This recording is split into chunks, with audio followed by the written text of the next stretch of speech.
على النقا على النقا على حقاوي من حقا من غير ناس طرقا إلى السماء السبعة يا رافع السيف ايش تبي ما تعرف من هو بي للفخر والعليا وقي أسياد ما احنا تابعة عندما العدد مية ألوف وفى الوضع للسيوف وفى الكرم حيا الضيوف إمنا المكارم نابعة كتاب رجال الضائعة أحلى عمر سيد الكرام رمز الوفا وأهل القيام متوارثينه من قدام من فرع واصل تابعة فيك المكارم واقعة يكفيك تفزر للأبد ومن القوالي للسند أصحاب تاريخ ومجد أعوان في رخاء وشد يا زينب يا أغلى البنات يا نادرة بكل الصفات فيك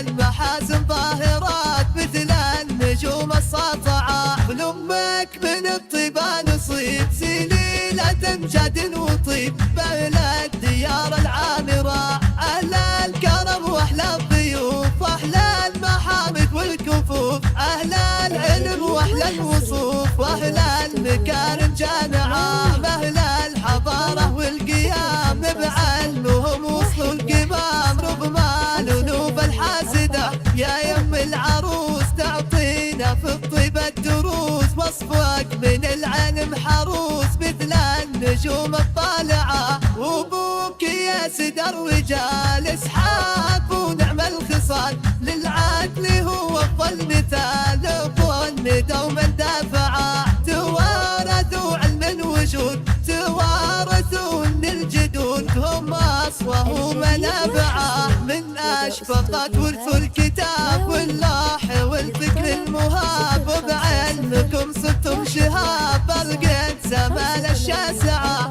يا رافع السيف ايش تبي ما تعرف من هو بي للفخر والعليا وقي أسياد ما احنا تابعة عندما العدد مية ألوف وانبا الوضع للسيوف وانبا الكرم حيا الضيوف إمنا المكارم نابعة أحلى عمر سيد الكرام رمز الوفا وأهل القيام متوارثينه من قدام من فرع واصل تابعة فيك المكارم واقعة يكفيك تفجر للأبد ومن القوالي للسند حربات كان